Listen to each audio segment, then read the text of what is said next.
이제 오늘 드린 자료 볼게요. 3장을 드렸는데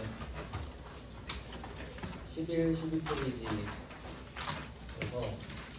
페이지를 이렇게 해놨는데 생각해보니까 11보다 12를 먼저 해야 할 것 같아요. 그래서 12페이지를 먼저 보겠습니다. 12페이지는 차입금입니다. 일단은 지금 초기다 보니까 처음에는 그 매입과 매출이 아닌 걸 위주로 설명드리고 있거든요. 왜냐면 매입이랑 매출이 들어가면 부가가치세가 껴들기 때문에 지금은 부가가치세가 없는 거래만 보고 있는 겁니다. 그러니까 내부 거래라든가 부가가치세가 없는 거. 참고로 좀 말씀을 드리면 지금 앞에서도 돈을 막 빌려주고 빌리고 뭐 그런 거래들이 나왔었잖아요. 그래서 그 차입 대여, 뭐 대여랑 차입 이렇게 생각해 보면, 그러니까 이걸 합쳐서 대부라 그러죠. 돈을 빌려주는 걸 대부라고 하는데, 이 대부업 같은 경우는 그 나중에 부가가치세 배우시는데 면세 업종입니다. 참고로 알고 계세요. 왜냐면 시험에 잘 나오잖아요. 돈을 빌리고 빌려주는 게. 근데 상식적으로 한번 생각해 보세요. 상식적으로 여러분이 은행 가가지고 1억을 빌린다고 한번 해봅시다. 1억을 한번 빌린다고 해봐요. 네, 부가가치세가 물건값의 10%거든요. 물건값의 10%. 대충 아시죠? 영수증에 막 써있잖아요. 근데 내가 1억을 빌렸는데 은행이 막 이런 말을 하는 거예요. 그러면 내가 너한테 1억을 빌려줬으니까 그럼 여기에 대해서 부가가치세 10%를 내. 그럼 난 지금 1억 빌리러 왔는데 1,000만 원 일단 내고 이자 또 내요? 말이 안 되죠? 물론 이건 갚는 개념이라서 그런 것도 성립은 안 되긴 하는데 과장해서 설명드린 거예요. 그러니까 돈을 빌리고 빌려주는 거에는 부가가치세를 붙이지 않아요. 그럼 예를 들면 내가 1,000원짜리 물건을 소비자한테 판다. 제조업자인데 삼성전자가 뭐 물건 1,000원짜리 판다. 그러면 상대방한테 물건값은 1,000원이고요. 부가가치세는 100원이거든요. 1,100원 주세요. 이렇게 하는 거예요. 근데 돈을 빌리고 빌려주는 거에는 부가세가 안 붙는다는 거지. 아시겠죠? 그러니까 부가세 이야기가 안 나오는 겁니다. 근데 또 생각을 해보잖아요. 근데 아까 이자 주고받을 땐 원천징수 했잖아요. 이런 게 헷갈리는 거예요. 막 섞이면. 그러니까 어떤 느낌이냐면 돈을 빌리고 빌려주는 그 행위 자체에는 부가가치세가 붙지 않는 건데 그 결과물인 이자 있잖아요. 이자 자체는 이제 소비를 해서 좀 창출이 된 거거든요. 가치가. 거기에서는 부가가치세를 떼는 거예요. 일단 뭐 그렇습니다. 면세라고 참고로 알아두세요. 그러니까 은행은 면세 업종입니다. 참고로. 그래서 부가가치세가 없다는 걸 그냥 말씀드리는 거예요. 그러면 뭐 차입금 보면 1번부터 한번 볼게요. 자, 1번 9월 9일입니다. 2024년 9월 9일 초록산업으로부터 500만 원을 차입을 하고 이를 모두 장기 차입금으로 회계 처리했다 되죠. 장기 한번 표시해 보세요. 장기. 장기는 그냥 긴 기간이라는 뜻이죠. 상대적인 거잖아요. 근데 이걸 회계에선 정의를 하고 있기 때문에 그걸 알려드릴 거예요. 그러면 그 앞으로 이제 배울 때 자산이랑 부채를 위주로 배우게 되는데, 그러면 자산과 부채는 각각 그룹이 나눠져 있어요. 자산은 유동자산 그리고 비유동자산. 뭐 앞에서 언급해드린 적은 있던 것 같은데 그냥 뜻을 보면 유동, 틀을 움직일 동입니다. 그러니까 움직이는 자산이다라는 뜻이고요. 그 다음에 비유동자산은 유동자산이 아니라는 뜻이죠. 이렇게 구분을 하는데 보통 회계에서는 유동이 단기고 비유동이 장기입니다. 이런 식으로 구분을 하게 돼요. 부채도 마찬가지입니다. 부채도 똑같아요. 둘이 반대 개념이니까. 그래서 얘도 유동부채가 있을 거고 비유동부채가 있겠죠. 그러니까 이런 거는 이제 패턴을 뜨면 굳이 뭐 외울 필요 없는 거죠. 얘도 유동이 있고 비유동이 있네요. 유동은 역시 단기고 비유동은 장기겠죠. 안 어렵죠 이런 거는? 대부분 이런 게 주를 이루는 거예요. 대부분 패턴 싸움인 거죠. 근데 일단은 지금 차입금이니까 차입금은 돈을 빌리는 거거든요. 빌리는 거니까 부채 쪽이겠다. 빌리면 갚아야 되니까. 이렇게 됩니다. 그래서 이거를 이제 왜 하냐면 이 경계선을 찾으려고. 그러니까 자산으로 치면요, 유동자산은 나한테 빨리 현금이 되는 게 유동자산이에요. 빨리 현금이 되는 거. 그러니까 예를 들면 여러분이 두 가지 자산을 갖고 있다고 해봐요. A는 삼성전자 주식, 삼성전자 주식을 갖고 있어요. 그 다음에 두 번째는 담양에 땅이 있다고 해보세요. 둘 다 1억짜리예요. 시세로 치면 그냥 그렇다고 할게요. 똑같을 리는 없지만. 그러면 둘 중에 뭐가 더 현금화가 빨리 되나요? A죠. 이건 내다 팔면 내일 바로 팔리죠. 물론 적당한 가격이면. 근데 담양 땅은 뭐 언제 팔릴지 어떻게 알아요? 평생 안 팔릴 수도 있지. 그러니까 A는 유동자산일 거예요. 맞죠? 단기 느낌 나죠? 그러면 담양 땅은 딱 봐도 장기 느낌 나죠? 근데 그 경계선이 어디냐고. 그러니까 이건 확실히 경계가 있잖아요, 느낌이. 근데 딱 그 애매한 선이 있을 수 있죠. 그걸 찾을 거예요. 그러면 부채는 어떤 느낌이냐면 내가 얘를 빨리 갚아야 되면 유동부채예요. 빨리 갚아야 되면. 그러니까 유동자산은 나한테 현금이 빨리 들어오면 유동자산이에요. 늦게 들어오면 비유동자산. 그럼 유동부채는 돈을 빨리 갚아야 되는 거야. 비유동부채는 천천히 갚아도 되는 거야. 느낌 아시겠죠? 그래서 이 경계선을 한번 찾아볼게요. 이제 회계 기준에서 말하는 걸 제가 알려드릴게요. 왜냐면 문제 푸실 때는 그 문구로 보셔야 되니까.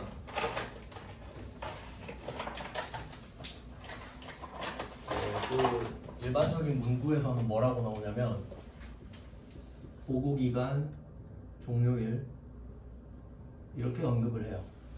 그러면 한번 해석을 해볼게요. 보고기간, 종료일은 뭐냐면 일단 보고기간은 회계기간을 말해요. 12월 31일에 보고를 하는 거라고 했잖아요. 결산을 해서 보고를 올리는 겁니다. 불특정 다수에게. 그러면 보고기간은 1월 1일부터 12월 31일. 일반적인 경우일 때.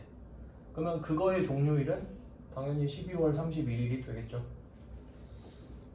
12월 31일입니다. 보고기간 종료일로부터 1년 이내 이렇게 언급을 합니다. 실제 기준서에서, 회계 기준에서. 그러면 보고기간 종료일로부터 1년 이내에 현금화가 되면 유동자산이고요. 아니면 그러니까 돈이 나가면 이건 유동부채가 되는 거죠. 차이 아시겠죠? 근데 이걸, 이 문구를 저는 항상 쉽게 고쳐서 알려드리거든요. 자, 그럼 이렇게 해석을 해볼게요. 자, 지금 제가 밑줄 3개 그었죠? 하나씩 분석할게요. 첫 번째, 보고 기간은 1월 1일부터 12월 31일이죠. 기간이니까 두 개 사이죠, 기간은. 그럼 보고 기간 종료일은 시점이죠, 점 1이니까 그게 12월 31일이죠. 그리고 이걸 기준 삼아서 1년 이내죠. 그럼 생각해 보세요. 올해 12월 31일. 그럼 올해 보고기간 종료일이죠. 그때부터 1년 더 해보세요. 2025년 12월 31일에 1년 더하면 2026년 12월 31일이죠. 쉽게 바꿔볼까요? 내년까지. 끝이에요. 내년까지로 해석하면 끝.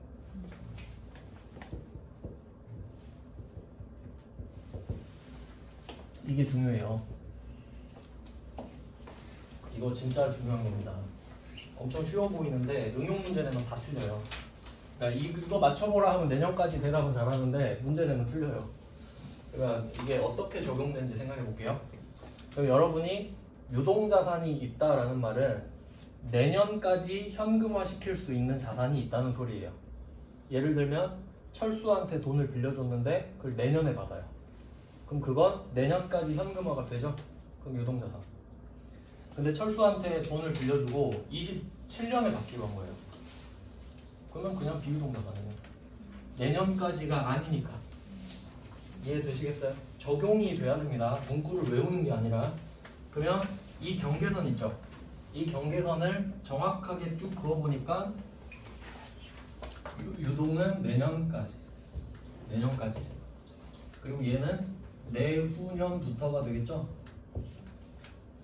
정확한 날짜를 따지면 지금 오늘 기준으로 하면 2026년 12월 31일까지만 유동자산입니다. 그리고 내후년부터는 2027년 1월 1일부터가 되겠지. 그럼 하루 차이로 억울하지 않냐 할 수 있는데 어쩔 수 없죠. 그럼 어떻게 정할 거야? 그럼 하루 봐주고 또 봐주고 그럼 또 1년 늘어나고 그렇게 되죠. 그냥 이렇게 하자라고 한 겁니다. 무 자르듯이 그냥.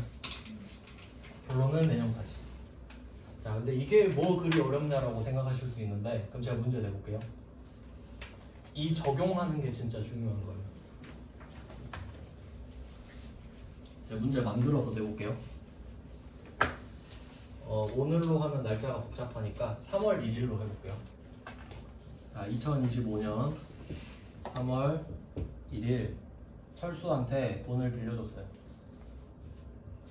철수한테 대여금이 있습니다. 아시겠지만 금액이 중요한 거 아니에요. 지금 유동자산, 비유동자산 찾을 거거든요. 근데 언제 받기로 했냐면 14개월 뒤에 받기로 했다고 할게요.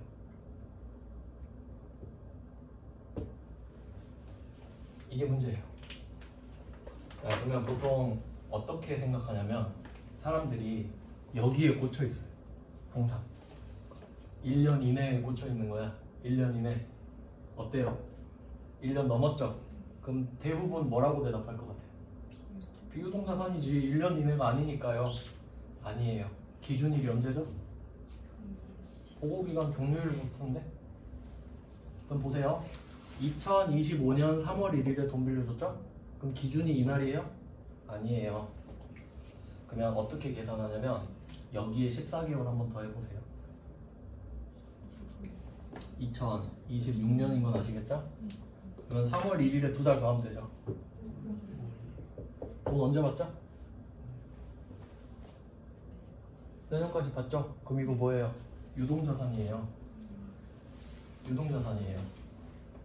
아시겠나요? 어떤 느낌인지? 그러면 좀 더 임팩트 있게 20개월로 바꿔볼까? 될지 안 될지는 해봐야 알아요. 20개월을 더 해보겠습니다.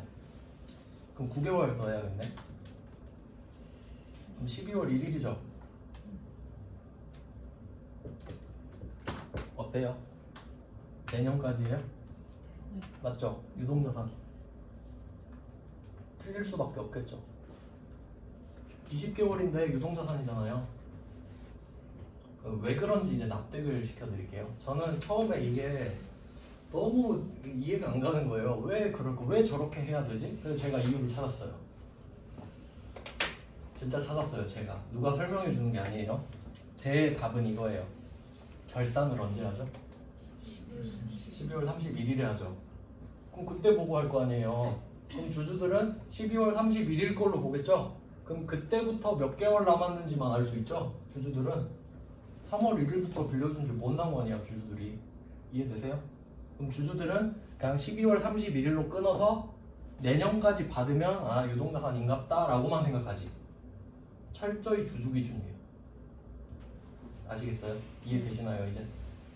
그리고 생각해봐요. 여러분 막 일하고 지금 막 바쁜데 3월 1일에 빌려준 거 맨날 기억해요? 여기 책상에 포스트잇 붙여서 철수 3월 1일 돈 빌려준 맨날 봐요? 빌려주고 까먹고 있다가 야 지금도 갚을 때쯤 안 됐나? 뭐 한번 떠보고 그런 거죠? 이해되세요? 이거 중요하다. 이거 내면 다 틀린다니까요. 20개월 하면 이거는 무조건 비유동이지 하고 틀려버리는 거. 아시겠죠? 실제로 얼마나 많이 틀리겠습니까? 자, 그러면 뭐 적용해볼까요? 그러니까 이 예시를 꼭 기억해 두세요. 차입금 하면 딱 이거 떠오르게끔 세팅하세요. 한 개 정도는 할 수 있잖아요. 저는 공부할 때 그러거든요. A라는 주제가 있다. 그럼 그 예시를 묶어서 기억해. 그럼 차입금 하면 이거 바로 떠올리는 거예요. 차입금 하면 단기 차입금, 장기 차입금 물어볼 거 뻔하다. 이걸 잡고 시작하시라. 그럼 절대 휘둘리지 않죠. 자, 그러면 중요한 예시를 하나 알려드렸으니까 이걸 가지고 적용을 해볼게요. 자, 01번 10번.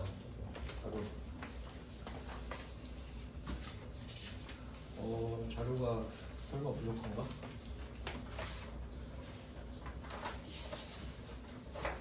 이거 큰일이네.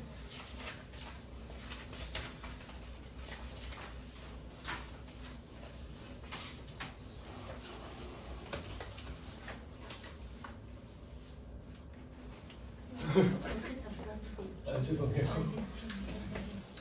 여기분을 뽑아놨네. 바보네. 아, 있어요. 4번은 아니었군요. 12, 13, 15. 아니요. 그러면 1번부터 보겠습니다. 12페이지예요. 12페이지에 01번을 보시면 자, 24년 9월 9일입니다. 이때 500만 원을 차입하고 모두 장기 차입금으로 했대요. 그러면 상식적으로 또 생각해요. 여러분 지금 돈 빌렸어요. 항상 이입을 해야 돼요. 아, 난 돈을 빌렸구나. 그럼 궁금해야 돼. 돈 언제 갚지? 아시겠죠? 빌렸으면 언제 갚을지 궁금해야 되죠? 항상 여러분 돈이라 생각하세요. 그럼 아, 돈 언제 갚지? 하고 보니까 상환 기일이 12월 8일이네요. 이거는 볼 것도 없는데 내년까지가 유동 지금 부채죠? 지금 돈 빌렸으니까. 그럼 올해면 그냥 유동부채 아닙니까? 맞죠? 이해되시죠? 내년까지여도 유동부채인데 올해면 볼 것도 없잖아요. 초단기 차입금 아닙니까? 초단기 차입금. 근데 답이 뭐라고 돼 있어요? 장기 차입금으로 돼 있죠. 고치라는 소리네요. 그리고 또 보시면 500을 장기 차입금으로 했는데 이 중에 200만 원만 단기 차입금이죠. 그래서 해설 보시면 여기서 200을 빼가지고 단기 차입금으로 바꿨잖아요. 이해되시죠? 그러니까 이 1번 문제를 이제 보면 아시겠지만 절대로 틀리지 않게 문제를 낸 거예요. 맞나요? 그럼 이거를 연도를 한번 바꿔볼까요? 상환기일은 2025년 12월 8일이다. 어때요? 답 안 바뀌죠? 그걸 연습하셔야 된다고. 그럼 이 말은 뭐냐면 제가 일부러 20개월 이렇게 했잖아요. 그러면 그냥 극단적으로 말씀드리잖아요. 23개월까지는 고민을 해보셔야 되는 거예요. 왜 그러냐면 그럼 정말 극단적인 예시 들어볼게요. 2025년 1월 1일에 차입해 볼게요. 그리고 23개월 뒤에 갚아볼게요. 23개월 뒤에.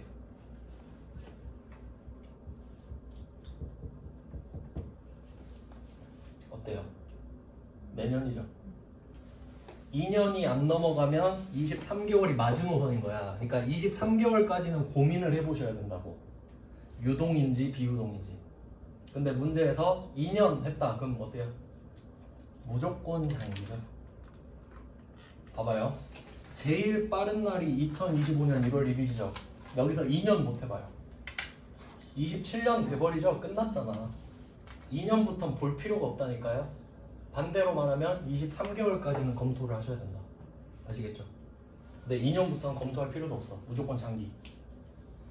그럼 출제자가 문제를 편하게 내고 싶다. 그러면 2년 후에 상환. 그럼 끝난 거죠. 장기. 근데 어렵게 내고 싶으면 저 같으면 이거 25년으로 냈거든요. 그래도 풀 수 있어야 되죠.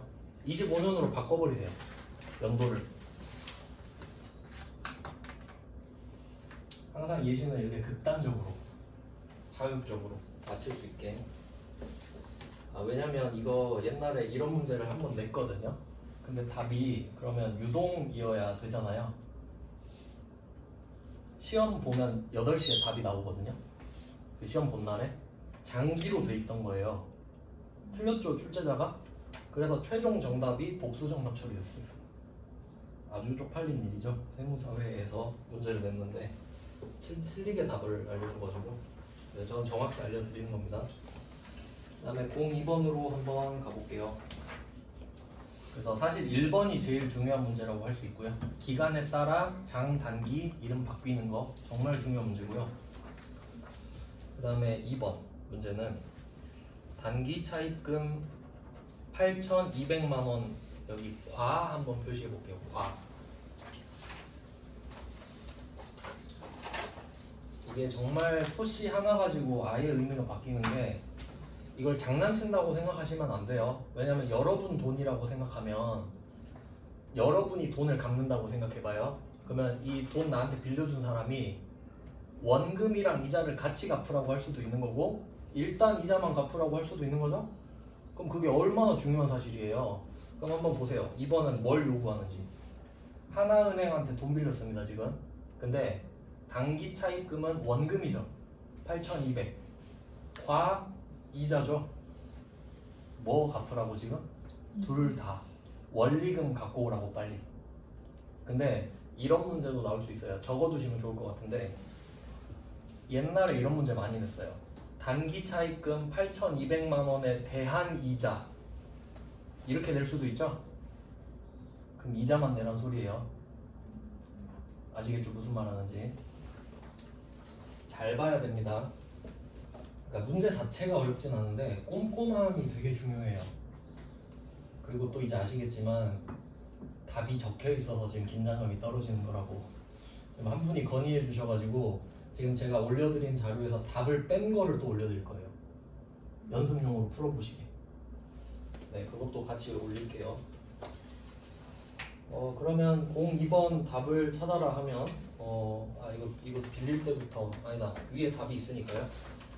그럼 1번 문제를 보시면 수정 후 보시면 보통 예금 500 차변에 들어와 있죠. 자산 증가죠. 일단은 돈이 나한테 들어올 테니까.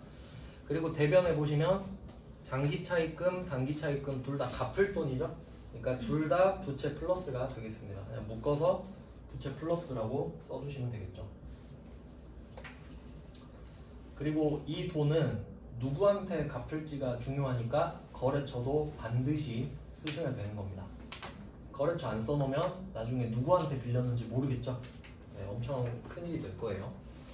그 다음에 이걸 갚는 거잖아요. 그러면 1번 문제 오른쪽에 대변에 단기 차입금 초록산업 있죠. 요거를 2번 문제 답 보시면 차변에 단기 차입금 하나은행 있죠. 화살표를 해주세요. 초록산업에서 하나은행으로 그러니까 자리를 이용하는 겁니다 지금. 그럼 갚았으니까 부채가 사라져야 되죠. 그래서 단기 차입금 하나은행에는 부채 마이너스라고 써주시면 되겠죠. 부채 마이너스입니다. 그리고 이건 원금을 갚는 거고 사용 요금에 대한 이자도 내야 되죠. 그래서 이자 비용은 246만 원 비용이겠죠. 그리고 오른쪽에 보통 예금은 자산의 감소가 되겠습니다. 그러니까 1번처럼 판단하는 게 중요한 거지 갚는 건 그렇게 어려운 게 아닌 거예요. 그래서 여기서 또 중요한 거는 차입금을 갚을 때도 거래처를 써줘야 한다. 왜냐면 누구한테 갚아서 이제 안 갚아도 되는지 구분을 해줘야겠죠. 그러니까 차입금 같은 경우는 대변에 적으면 이름을 적는 거예요. 누구한테 갚아야 됨 이렇게. 근데 2번 같은 경우는 차입금이 차변에 있죠. 이름을 지워주는 겁니다. 나 얘한테 갚았음 이렇게. 뭐 그런 느낌이고요. 그리고 그 은행한테 이자 줄 때는 원천징수를 안 하나 봐요. 뭐 은행이 좀 약간 절대적인 존재인지. 그 다음은 3번으로 가보겠습니다. 이게 회계 1급에 낸 게 조금 의아한데 나왔으니까 어쩔 수 없이 넣었어요. 그러면 03번 문제를 보시면 자 4억 취득을 위한 자금 9억 만기 6개월 이거 보면서 무슨 생각해야 되죠? 이건 무조건 단기구나. 6개월이면 그냥 언제부터 해도 단기죠? 그러니까 얘는 그냥 단기가 결정이 된 거예요. 23개월 이내면 검토를 해야 되지만 6개월은 무조건 단기죠. 자 그럼 우리 은행으로부터 차입을 했고요. 선이자가 되게 특이해요. 선이자는 보통 좀 그 고리대금업자 같은 경우에 지금 상황이 뭐냐면 지금 9억을 빌리러 갔거든요. 우리 은행한테. 그러면 9억을 나한테 줘야 되잖아요. 근데 얘가 3,600만 원을 빼고 준 거예요. 그러고 아니 이게 뭐예요? 너 이자를 못 갚을 것 같으니까 다음에 나한테 9억으로 갚아 이러는 거예요. 그럼 3,600을 지금 못 받았죠. 근데 난 9억을 갚아야 되죠. 그럼 3,600 이자로 내는 셈이 되는 거지. 빌리는 순간에. 이게 그 고리대금 업자들이 하는 거라니까요. 깡패들이. 근데 왜 이 문제를 넣는지 이해가 잘 안 가는데 그냥 뭐 그럴 수도 있나 보죠. 그래서 이게 특이한 게 보통 그 차입금, 부채 이렇게 하면은 빌린 돈이랑 갚은 돈이 빌린 돈, 그러니까 받은 돈이랑 갚을 돈이 같아야 되거든요. 근데 지금 갚을 돈이 9억이죠. 우리 9억 갚아야 돼요. 근데 받은 돈이 받은 돈이라고 해야 맞겠죠? 지금 안 맞잖아요. 864 이렇게 되니까 그러니까 둘이 일치하지 않는 특이한 문제를 낸 거예요. 원래는 내가 9억을 갚아야 되면 9억을 빌린 다음에 갚을 때 9억 3,600 이렇게 줘야 되죠. 원칙적으로는. 근데 특이하게 빼고 줘버렸다. 그러니까 9억이 맥시멈이 돼버리는 거죠. 그래서 뭐 이런 상황도 있었으니 제가 알기로는 이런 문제를 처음 냈거든요. 그때 113회 때 최근입니다. 작년이에요. 그러면 여기서는 9억에서 3,600을 빼고 그리고 또 특이한 게 계정 과목도 지정을 해주고 있죠. 선이자 지급액은 원래 이자 비용으로 하는 게 맞거든요. 근데 성급 비용으로 하라 그랬어요. 그냥. 그럼 어쩔 수 없는 거예요. 성급 비용은 자산인 거 아시죠? 원래는 이자 비용입니다. 원래는. 근데 그냥 성급 비용 하라고 했으니까 성급 비용 하는 거예요. 그래서 조금 뭐 좀 의도를 알 수 없는 문제입니다. 그래서 그 마지막 계정 과목인 보통예금 같은 경우는 금액을 적을 필요가 없겠죠. 대변에 단기차입금 9억 적어놓고 차변에 성급비용 딱 3,600 적으면 나머지 보통예금을 쓰는 순간 금액이 저절로 확정이 될 테니까. 그래서 뭐 차입금은 뭐 이렇게 뭐 빌리고 갚고 하고 있고요. 그 다음은 이제 4번으로 가보겠습니다. 이건 이제 보너스 문제입니다. 4번 문제는. 4번 문제 같은 경우는 대주주가 나왔네요. 대주주한테 돈을 빌렸었나봐요. 대주주라고 하면 우리 회사랑 정말 밀접한 관계가 있는 사람이죠. 그러니까 보통 특수관계인이라고 하는데 세법은 특수관계인을 싫어하는데 회계는 뭐 상관없어요. 자, 그러면 대주주한테 돈을 빌렸거든요. 2천을 빌렸어요. 그럼 2천을 갚아야 되죠. 근데 얘가 하는 말이 나 지금 회사 사정 안 좋은 거 나도 안다. 500 빼고 그냥 1,500만 갚아. 이런 거예요. 개꿀이죠.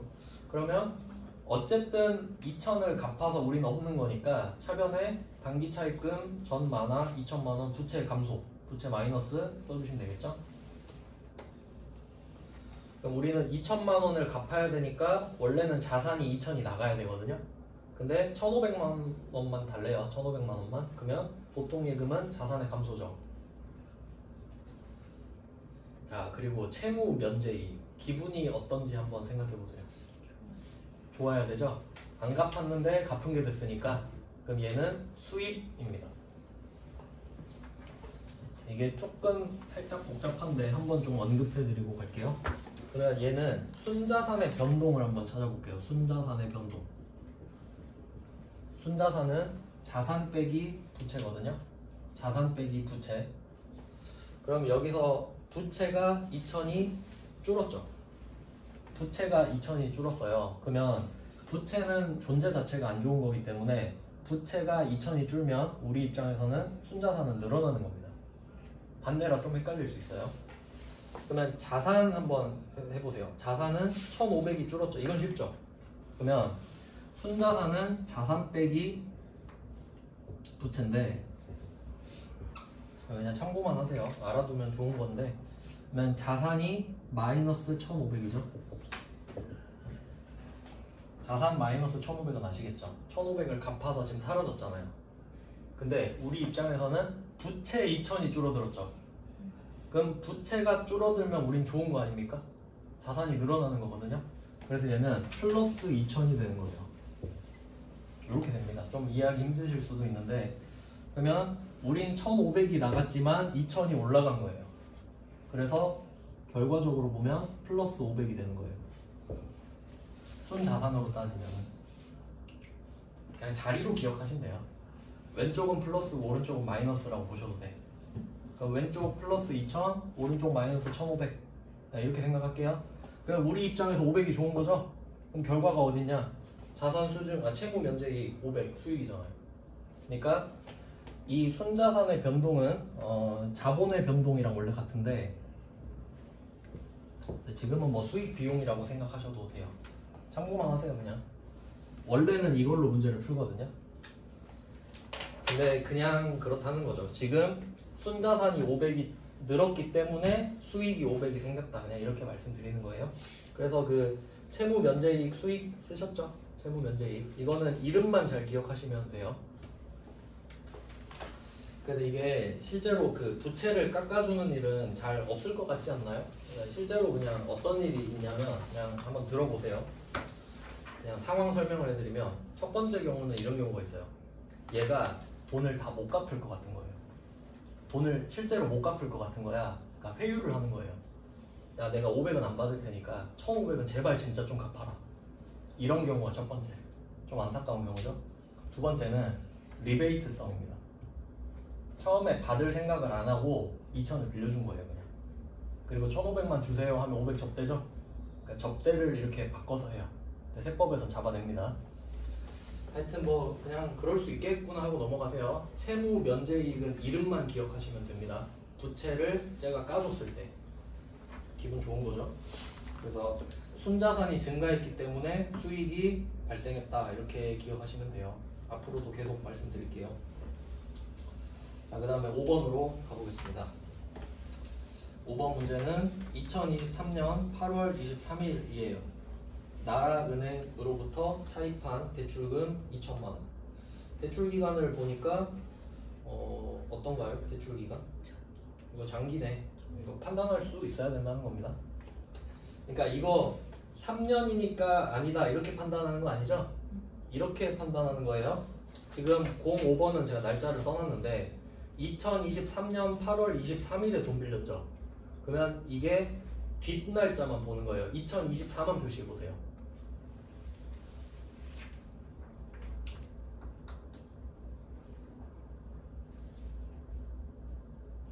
아, 이건 조기 상환이네. 아, 이거는 예외네요. 이거는 오늘 8월 23일을 빌린 게 아니라 21일을 빌렸으니까 21일, 24 이렇게 표시하면 되겠네요. 2021 표시하고 2024 표시하고. 그러면 2021년에 돈을 빌린 거죠?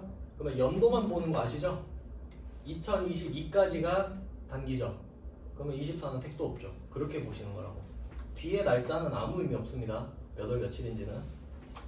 그래서 장기 차입금이 됐고요. 근데 지금 밑에 답이 없으니까 긴장감이 좀 없긴 하네요. 좀 쪼는 맛이 원래 있어야 되는데. 그래서 장기 차입금이 됐고 얘는 또 어떻습니까? 2천만 원을 조기 상환하기로 했습니다. 조기 상환 좀 표시해 두시겠어요? 조기 상환. 그러면 뭐 이건 무슨 말이냐면 원래 24년에 갚아도 되잖아요. 근데 23년에 갚고 있죠. 그러니까 조기 상환이 되는 겁니다. 이거는 뒤에서 중요한 게 나와서 그렇습니다. 그러면 어쨌든 차변의 장기 차입금 나라은행 얘도 부채 마이너스가 되겠죠. 지금 돈을 갖고 있는 거니까요. 그러면 원래는 24년에 갚아야 되는데 오늘 내가 끝내버렸죠. 원래 위약금 물기도 하는데 여기서는 그러면 지금까지 빌린 거에 대한 이자는 또 줘야겠죠. 그러니까 그 이자를 계산하니까 20인가 봐요. 그럼 원금 이자 같이 줘야 되죠. 끝내버리는 거니까. 비슷하네요. 2번이랑 3번이랑 5번은 다 같은 문제라고 보셔도 되죠.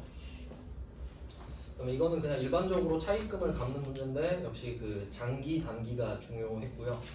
그 다음에 6번 문제가 시험에 엄청 잘 나와요. 시험에 6번 진짜 잘 나와요. 이거는 거의 매회 나오더라고요. 아마 논리가 중요해서 그런 것 같은데 이건 그림을 하나 좀 그려보시면 좋습니다.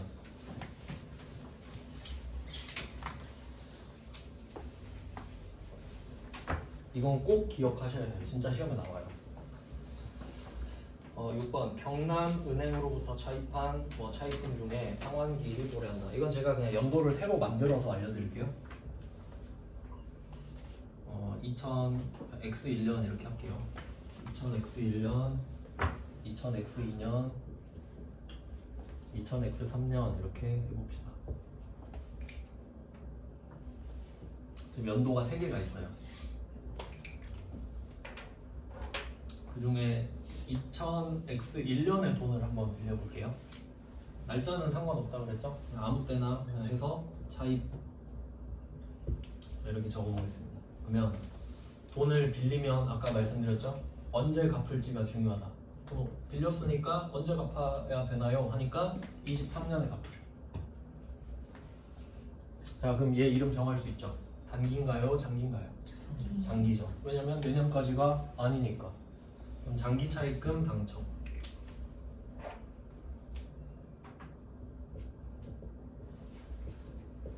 자, 그러면 장기 차입금을 빌린 다음에 우리는 이제 이 돈을 펑펑 쓰고 있어요. 원재료도 사고 차도 사고 하고 있습니다. 자, 근데 이제 시간이 가요. 시간이 흘렀습니다. X 1년 결산이 왔어요. 그냥 지나갑니다. 자, X 2년 결산이 왔어요. 자, 이제 검토를 해봤는데 갚을 돈이 있네요. 이때 결산이 된 거예요. 지금 2000X2년 12월 31일에 결산할 거 아닙니까? 근데 보니까 2000X3년에 갚을 돈이 있는 거죠. 지금 상환을 해야 돼요. 이때 큰일 났네. 내년에 돈 갚아야 되네. 그러면 이제 어떻게 됐어요? 얘는 유동부채예요. 처음엔 비유동부채였죠. 근데 시간이 가는데 어떻게 해? 시간이 가고 언젠간 갚아야 될 거 아닙니까? 그러면 갚아야 되는 연도 전 기말 있죠. 전 기말. 이때 얘를 찾아내야 될 거 아니에요. 그리고 장기 차입금은 이름을 딱 봤을 때 우리가 안정감을 느껴야 되거든요. 아, 얘는 내년까지는 안 갚아도 되는군 이러고 있죠 지금. 근데 어때요? 내년까지 안 갚아도 돼요? 이젠 아니야. 이젠 아닌 게 됐어요. 그러니까 이름을 바꿔줘야 돼. 야, 너 이제 내년에 갚아야 돼. 큰일 났다. 장기 차입금을 빌렸는데 이름을 안 바꾸면 위험해. 그러니까 이름을 바꿔줘야 돼. 처음에 얘가 장기 부채였죠. 그러니까 비유동 부채. 근데 이제 성격이 유동 부채가 됐죠. 그래서 이름이 다 보시면 6번에 다 보세요. 유동성 장기 부채 이렇게 써 있죠. 이제 유동성을 띠고 있는 거예요. 유동성을 띠고 있다는 소리는 내년까지 갚아야 된다는 소리죠. 그래서 이름이 유동성 장기 부채예요. 그러니까 태어나기는 장기 부채로 태어났죠. 근데 지금은 어때요? 성격이 더 중요하지. 태생보다. 지금 유동성을 띠고 있죠. 그래서 얘는 단기 부채가 되는 거예요. 유동 부채, 단기 부채. 이런 거거든요.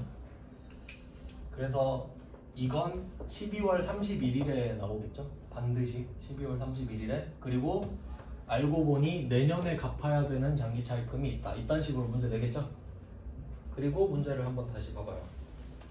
06번에 경남은행으로부터 차입한 장기 차입금 중 5천만 원은, 그러니까 여기서 보면은 답 보시면 2024년 12월 31일 써있죠? 그러니까 2025년이 내년인 거죠. 내년이다 이 말이에요. 밑도 끝도 없이 그냥 이것만 던져주는 거야. 그럼 아, 장기 차입금이 사라지는구나. 자, 그러면 장기 차입금이 생기는 자리 보시면 그 01번 문제 있죠, 맨 위에. 장기 차입금 대변에 생기죠? 여기에 부채로 생겼죠? 그럼 이제 이 장기 차입금은 없는 거예요. 내 마음속에 안전한 부채는 사라져. 그래서 장기 차입금을 왼쪽으로 없애는 겁니다.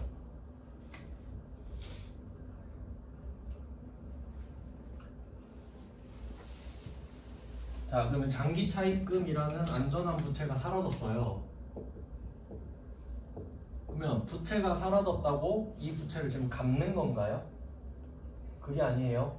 안전한 부채는 사라지고 위험한 부채가 생기는 거야. 위험한 부채가. 그래서 이름만 바꿔주는 겁니다. 유동성 장기 부채.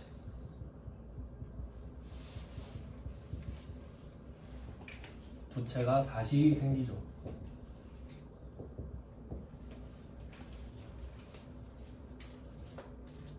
근데 이걸 보고 어차피 부채면 그냥 냅두지 이러면 안 되죠. 여러분 회사라고 생각해 보세요. 넉놓고 있다가 장기 차입금이라서 넉놓고 있다가 상환이 내일이에요. 그럼 돈 못 구하면 어떻게 되죠? 신용 불량자 되는 거지. 그러니까 경고를 하는 거죠. 경고. 야, 이제 이거 안전한 부채 아니야. 이름 바꿔줘야 되죠. 그래서 이 경우를 뭐라고 하냐면 유동성 대체라고 합니다. 이 상황 자체를. 이 상황. 그러니까 장기를 단기로 바꿔주는 이 경우를 유동성 대체라고 말을 해요. 그냥. 이걸 뭐라고 하게 이렇게 문제는 안 내요. 그냥 이 상황이 그렇게 불리우는 겁니다. 그래서 제가 지금 자리만 적었죠. 계정 과목. 왜냐면 얘는 패턴이 정해져 있어요. 이 돈을 빌린 거래처 있겠죠. 그럼 여기가 A면 여기도 A겠죠. 돈 갚을 대상이 바뀌나요? 안 바뀌죠. 금액은 바뀌나요? 안 바뀌지. 그러니까 어차피 거래처랑 금액은 똑같으니까 자리만 기억하시면 되죠. 그래서 이게 시험에 잘 나옵니다. 알고 계시면 보너스 문제죠. 근데 아까 말씀드렸던 대로 이 문제를 한 번에 떠올리려고 하지 마시고요. 이게 내가 만약에 좀 헷갈린다 그러면 장기 차입금을 빌리는 것부터 해봐요. 그게 1번 문제죠. 1번 문제 보시면 차변에 돈 들어오잖아요. 돈 빌렸으니까. 그래서 대변에 장기 차입금이 있으니까 그러니까 차변으로 없어지는 거죠. 그리고 얘가 없어지니까 대변에 다시 생기는 거고 요런 식으로 생각하셔야 된다고요. 그러니까 얘를 차변엔 장기 차입금 이렇게 외우는 게 아니라 그래야 떠듬떠듬이라도 찾아낼 수 있는 거잖아요. 시간이 오래 걸리더라도. 자, 그리고 한 가지 더 알려드릴게요. 일단 이건 시험에 잘 나옵니다. 여러분 볼 때도 나올걸요, 진짜로? 진짜 요새 많이 했어요. 네, 한 가지 그냥 옛날에 이런 문제 낸 적도 있어요. 그러면 지금 우리 위험해졌죠? 지금 기간이 얼마 안 남았잖아요. 근데 내가 이 돈을 못 갚을 것 같은 거야, 기간 내에. 그래서 은행 가서 빌었어요. 형님 제발 2년만 더 연장해 주십시오. 안 그럼 저 배 째고 누울지도 몰라요 하니까 그래 알았어 2년 늘려줄게 이럴 수 있죠. 이자는 잘 내 이럴 수 있죠. 그럼 그 허락을 받으면 이 두 개가 다시 바뀝니다. 위험한 부채가 사라지고 다시 안전한 장기 차입금이 생길 수도 있죠. 그 문제 한 번 낸 적 있어요. 그러니까 외우지 말라고 제가 말씀드리는 거예요. 자리 외웠다가 그러니까 이거는 그냥 들어보세요. 이렇게 문제를 내는 거라니까. 유동성 장기 부채로 대체되었던 장기 차입금이 만기가 2년 연장됐다 이렇게 낸다니까요. 그럼 그냥 외워서 푼 사람들은 아 보너스다 하고 틀렸겠죠. 기분 좋게. 그럴 수도 있다는 거지. 그러니까 생각을 하자라는 거예요. 외우지 말고요. 외우는 건 정말 의미가 없어요. 외우면 까먹잖아요. 근데 이해하면 평생 써먹을 수 있죠. 그래서 아 그럴 수도 있겠구나 라고 생각해 보시라고요. 일부러 넣진 않았어요. 최근엔 안 나왔으니까. 네, 그럴 수도 있다라는 거예요. 6번은 정말 중요하다고 강조드렸고, 그 다음에 7번, 8번은 그냥 묶어두시고요. 7번, 8번은 이게 되게 특이한데 마이너스 통장이거든요. 근데 세무 2급에만 냈어요. 하지 말까요? 아, 요건 왜 세무 2급만 내는지 모르겠는데 그냥 이거는 그냥 설명만 드릴게요. 답은 간단하니까. 그러니까 마이너스 통장이라고 하면 처음에 통장을 만들 때 0원으로 시작을 하는 거죠. 그리고 원래는 있는 잔액만큼 쓰는 건데 0으로 시작해서 쓴 만큼 마이너스로 계속 내려가죠. 그리고 보통 뭐 갱신일이 한 번 있는데 1년 갱신이면 만약에 그 참고로 세무사 시험 합격하면 마이너스 통장 1억짜리 뚫어주거든요. 1억 그냥 바로 빌려줘요. 세무사 하면 1억 갚겠지 이런 느낌인데, 그러면 만약에 제가 뭐 합격해서 마이너스 통장을 뚫었어요. 바로 부동산 하나 질렀다고 합시다. 1억. 그러면 이렇게 됐을 거 아니에요. 근데 회계에는 마이너스가 없어요. 아, 돈이 없으면 없는 거지 어떻게 마이너스가 있는 거냐. 그러면 나는 통장에 마이너스 1억이 찍혀 있는데 어떡해요? 그건 네가 이 은행한테 돈을 빌린 거지 이 느낌인 거예요. 그러니까 이 마이너스를 회복시켜 버려요. 그래서 답을 보시면 차변에 보통예금 써있죠. 야 그건 네가 1억 꺼내서 보통예금으로 만든 거 아니냐 이렇게 보는 거예요. 그리고 대변은 그거 1년 뒤에 너 갚아야 되니까 차입금으로 바꿔놔 이런 느낌인 거지. 그냥 뭐 어렵지 않죠? 납득하시죠? 근데 왜 이걸 회계 1급에 한 번도 안 냈는지 저는 모르겠어요. 그래서 일단 넣어봤어요. 최근 거여서. 근데 일단 세무 2급만 나왔다고 참고하시고, 그래도 회계 1급에 이번에 처음 나오면 대박이겠죠? 자, 이렇게 하면 차입금 라인을 좀 봤습니다. 그 단기, 장기 구분하는 게 중요했고요. 장기 차입금은 그래서 이게 연결이 어떻게 되냐면 아까 6번 문제 보셨죠? 그러면 이걸 보면 뭘 알 수 있냐면 장기 차입금은 단 하루라도 유동성 장기 부채를 거쳤다가 갚아야 되거든요. 맞죠? 이론상으로? 근데 아까 그 5번 문제를 보세요. 조기 상환이라고 써있죠? 그니까 장기 차입금이 그냥 없어지는 거예요. 아시겠죠? 물론 그냥 넘어갈 수도 있는데 제 성격이 그게 안 돼가지고 이해되시죠 이제? 절대 장기 차입금이 그냥 사라지는 거 아니에요. 그래서 제가 옛날에 이렇게 깠거든요. 뭐 장기 차입금이 그냥 없어지지? 조기 상환도 아니고. 근데 이렇게 다시 냈더라고요. 그래서 아주 만족스럽습니다. 누가 지적을 했겠죠? 그럼 이제 비슷한 거를 좀 볼게요. 11페이지는 원래 어려운 주제인데 우리 시험에서는 좀 간단하게 나오기 때문에 그냥 얼른 하고 치울게요. 자, 그러면 장기 차입금은 어떤 느낌이었냐면 긴 기간 동안 돈을 빌려 쓰는 건데 1억을 빌리면 1억을 빌려서 만약에 3년 뒤에 갚는다고 하면요 1억을 지금 받았죠. 그리고 이자를 3년 동안 거쳐서 뭐 100만원, 100만원, 100만원 이렇게 내고 3년 뒤에 1억을 갚고, 그러니까 원금을 그대로 받아서 원금을 그대로 주는데 그 1년마다 이자는 따로따로 주는 그런 캐시플로우가 되는 거예요. 그러니까 원금은 그대로 받고 그대로 돌려주고 이자는 따로 더 내고 이런 느낌이거든요. 근데 이제 또 새로운 자금 조달 방법이 나옵니다. 이제 11페이지로 보시면 그러니까 장기 차입금이 회사 입장에서 가장 안전한 자금 조달 방법이거든요. 왜냐면 은행한테 돈 빌리는 게 제일 좋잖아요. 이자도 싸고 확실하고.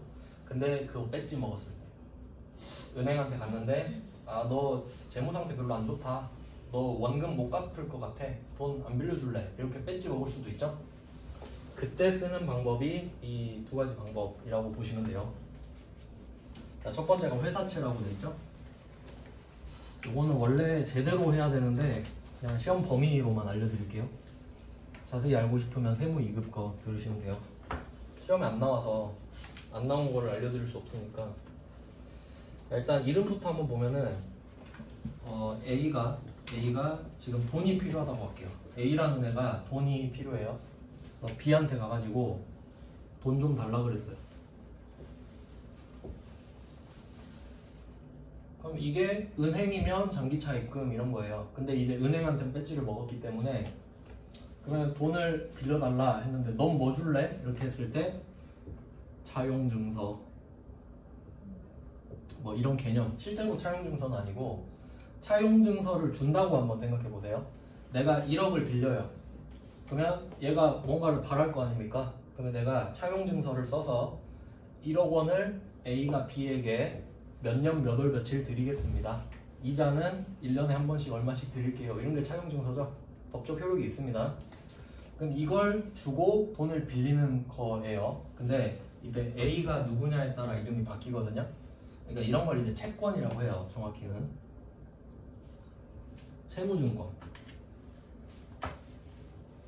채무증권이라고 하는데 이걸 줄여서 채권이라고 보통 하거든요. 채권이라고 들어보셨을지 모르겠네. 그냥 그런 게 있어요. 그냥 좀 복잡해서 깊게는 설명 안 드리는데, 그럼 이렇게 돼 있으면 만약에 A가 국가다. 국가가 채권 발행할 수도 있거든요. 국채. 국가가 발행한 채권이니까 국채가 될 수 있겠죠. 그 다음에 지방자치단체도 발행할 수 있죠. 광주광역시도 돈 빌릴 수 있잖아요. 그럼 그건 지방채. 또 뭐 공공기관이 빌리면 뭐 공채 뭐 이런 식으로 되는 거예요. 근데 얘는 지금 회사예요. 어때요? 회사가 채권을 발행하는 거야. 회사채. 그래서 회사채예요. 일부러 제가 회사채라고 썼습니다. 실제로 답 보시면 사채라 써있죠? 사채라고 하면 느낌이 어때요? 바로 러시안 캐시 떠오르니까 그 사채가 아니라서 이렇게 써놓은 겁니다. 회사채라고. 그러면 회사니까 이렇게 됐다. 우리가 회사니까 회사채가 돼요. 근데 차이를 보시면, 그럼 문제 바로 볼까요?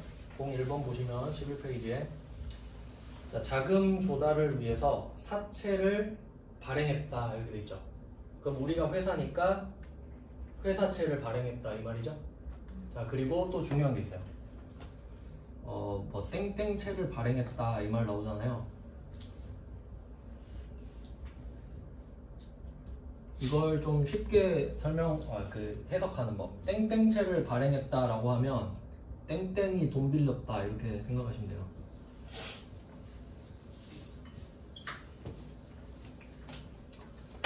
자, 적용해 볼게요. 땡땡채를 발행했다, 땡땡이 돈 빌렸다예요. 그러면 적용. 뉴스를 봤는데 예를 들어 국채를 발행했다 이런 거야. 국채를 발행했다. 국가가 돈 빌렸다. 누구한테? 국민한테 빌렸겠죠. 그럼 나중에 또 국민이 갚아야 돼. 내 후손들이. 뭐 그런 거예요. 그러면 삼성전자가 회사채를 발행했다 해볼까요?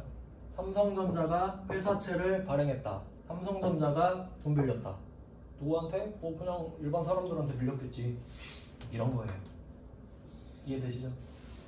그러니까 은행한테 뺏지 먹어서 지금 일로 넘어온 거예요. 원래 좀 과정이 복잡한데 얘는 또 특이한 게 있어요. 보시면 액면 금액이 800만 원이죠. 액면 금액이라는 개념이 되게 중요한 겁니다. 그러니까 여러분 그 지폐에 써 있는 금액 있죠. 5만 원, 만 원, 5천 원 써 있는 거 아시죠? 그게 액면 금액이죠. 그럼 그 액면 금액이 무슨 의미가 있는지 한번 생각해 봐요. 여러분 5만 원짜리 갖고 가서 물건 사면 5만 원짜리 물건과 바꿀 수 있죠. 액면 금액은 약속이에요. 약속. 그렇게 하기로 된 거야. 그러니까 신뢰 그 자체예요. 액면 금액은. 그러면 다시 생각을 해봅시다. 우리 회사가 사채를 발행했죠. 그럼 우리 회사가 돈 빌렸죠. 그럼 얼마 갚을지 나와야겠죠. 얼마 갚을까요? 액면 금액을 갚아야지. 아까 그 차용증서를 써서 주는 거잖아요. 그 차용증서에 800 갚겠습니다 하고 주는 거라니까. 800이라고 썼으니까 800이라고 써 있는 거 아니에요. 그러니까 액면 금액만큼 우린 갚아야 돼요. 그래서 그 답 보시면 대변에 사채 800 써 있죠. 부채 플러스라고 써도 돼요. 왜냐면 우리는 액면에 써진 금액을 갚기로 약속하고 주는 겁니다 지금. 근데 좀 특이한 게 뭐냐면 아까 장기차입금 같은 경우는 은행 가서 저 800 빌려주세요 하면 800 줬죠. 근데 얘는 얼마 받죠? 845만 원 받고 있어요. 이걸 참고로 발행금액이라고 합니다. 그러니까 800만 원은 지금 액면 금액이에요. 845만 원은 지금 받았죠. 발행하고 받은 금액이기 때문에 발행금액이에요. 그러니까 사채는 액면 금액과 발행 금액이 다를 수도 있는 거예요. 근데 장기차 입금은 어때요? 같아야 되죠? 장기차 입금 아까 선이자 그런 이상한 거 빼고는 다 같아야 정상입니다. 그러니까 사채의 특징인데 근데 그 특징을 요구하는 것보다 그냥 이 분계만 물어보기 때문에 답만 알려드릴게요. 자, 그럼 우리는 800을 갚는데 참고로 왜 돈을 많이 받냐면요. 참고하세요. 참고만. 그러니까 시장 이자율 이런 게 있는데 이거 듣기만 하셔도 돼요. 예를 들어서 예를 든 거예요. 시장 이자율이 5%라고 합시다. 그럼 이건 무슨 느낌이냐면 아무나 지금 누가 800을 투자하고 싶은가 봐요. 그럼 800만 원을 가지고 은행에 가가지고 저 예금 하나 가입하고 싶어요 했는데 그러면 이자가 5%세요 고객님 이 말을 한 거야. 그러니까 제일 만만한 이자율이에요. 5% 지금 시장이라고 할게요. 근데 내가 발행한 사채는 이자율 7%라 써 있는 거예요. 내 사채 7%. 그럼 어때요? 인기 많겠죠? 은행 갈 바에 근데 물론 우리 회사는 망할 위험이 있어요. 은행은 안 망하니까 이자 조금 주는 겁니다. 아시죠? 그럼 내가 어쨌든 인기가 많아졌잖아요. 그러면 다 내 걸 사러 온단 말이지. 그러니까 가격을 높여 불러요. 야, 돈 좀 더 갖고 와봐. 약간 경매하는 식으로. 나한테 더 빌려줄 사람 하니까 저 845만 원 콜 한 거야. 왜냐면 어차피 나한테 이자 많이 받으면 되니까. 그런 거예요. 그럼 만약에 내가 이자 3%밖에 못 주면 인기 없겠죠? 그럼 어떻게 해야 될까요? 저 750만 원만 빌려주실 분 이런다고. 800으로 갚을 테니까 750 빌려주실 분 이런다고. 이해되세요? 그러니까 이자율 때문에 결정되는데 지금 그게 안 중요하니까 말 안 하는 거예요. 여러분한테 그걸 바라지 않는 거지 지금. 다행이죠. 그리고 참고로 사채는 비유동 부채입니다. 왜냐면 보시면 뭐가 눈에 띄나요? 3년 만기. 보통 최소 3년짜리 발행하거든요. 원래는 수수료를 많이 줘야 돼요. 이거 발행하려면. 그렇기 때문에 3년이고 그럼 붕괴를 한번 봅시다. 그러면 제일 먼저 하실 거는 그러니까 이거는 스킬만 알면 돼요. 원래 깊게 알려드리고 싶은데 문제를 안 내더라고요. 자, 스킬 첫 번째, 내가 사채를 발행했다 하면 사채 액면 금액을 대변해 적어요. 1번.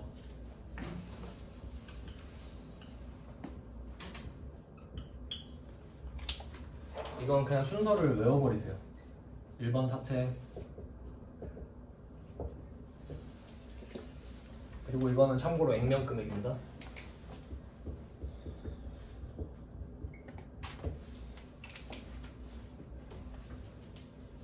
그리고 이 사채에는 또 특이한 점이 있는데 원래 이 돈을 갚아야 되면 누구한테 갚을지 적어줘야 되죠? 아까 장기차입금은 다 은행 써있던 거 보셨죠? 사채는 적을 수가 없어요. 왜냐면 이게 어떻게 자금을 조달하는 거냐면 한 명한테 800을 빌리는 게 아니고요. 그러니까 내가 800이 필요하면은 그 증권회사 있죠? 증권회사 땡땡 뭐 저 앞에 우리투자증권 뭐 이런 거 있고 그런 데 있잖아요. 그런 데에다 내가 부탁을 해요. 나 800 빌리고 싶다. 그러면 800만 원은 지금 금액이 별로 크진 않은데 막 10억 빌리고 싶다. 그러면 누가 10억 안 빌려주잖아요. 그럼 이거를 쪼개요. 예를 들면 1000원짜리 8,000개로 쪼개버리는 거예요. 그리고 호객을 해요. 이거 투자하시면 이자율이 어쩌고 저쩌고 가서 막 한다고요. 그럼 이거를 8,000개 완판시키면 난 800 받는 거예요. 그러니까 나한테 돈 빌려준 사람이 한두 명이 아니죠 지금. 그러니까 못 적어요. 적을 수가 없다고. 원래 자세히 알려드리고 싶은데 쓸데없는 거라서 시험 범위가 깊지 않아가지고 차라리 안 냈으면 좋겠는데 나오니까 그냥. 그래서 뭐 그런 거라서 거래처를 못 씁니다. 그냥 이유만 설명드릴게요. 그러면 1번 적으셨죠? 그다음 2번. 2번은 받은 돈을 적어요. 보통 예금 845만원 자산이고 얘는 발행 금액입니다.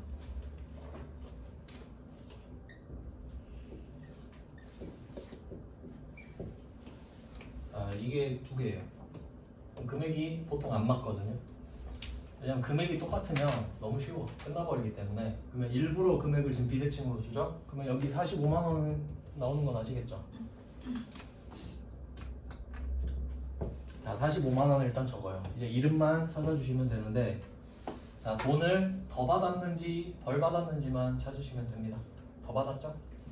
그 새벽에 택시 타면 요금 더 붙는 거 아시죠? 할증 그거예요. 답 보시면 사채 할증 발행차금 써있죠? 할증만 표시하세요. 할증. 그리고 부등호를 왼쪽 이렇게 크다 이렇게 써놓으세요. 이렇게 이쪽이 크니까 할증. 잘 적어 놓으셔야 돼요. 잘. 다음번에 볼 때 아 이거였지 하고 바로 넘어갈 수 있게. 왜냐면 이게 중요한 주제가 아니거든요. 나오긴 하는데 막 논리가 필요한 게 아니야. 그냥 이렇게 풀면 되는 거거든요. 그럼 부채 플러스 그냥 푸는 방법만 하시면 돼요. 이거는. 자, 그리고 한 개 더 할게요. 조금 아쉬워서 수수료까지 제가 좀 붙여볼게요.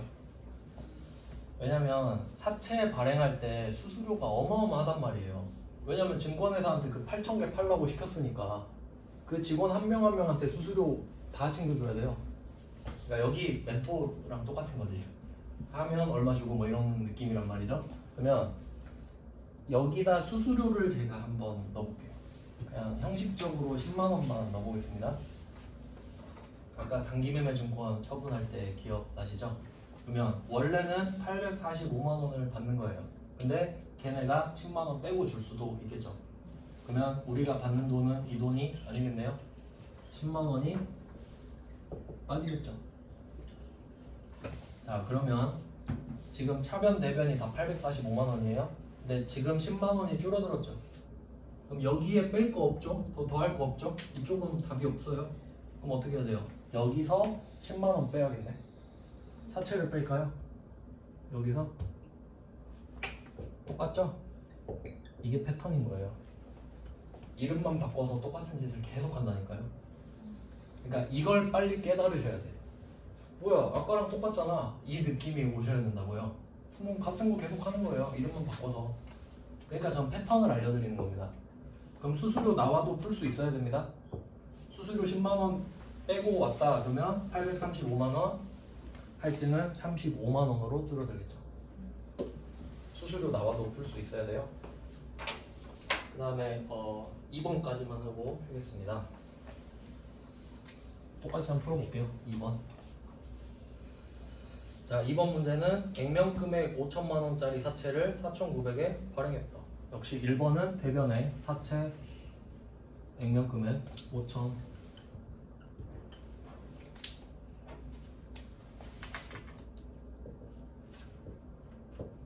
1번 써주시고 액면금액이죠.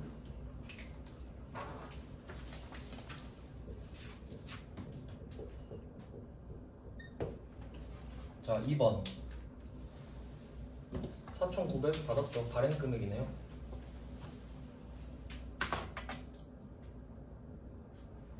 보통예금 4,900. 2번 자산, 얘는 발행금액.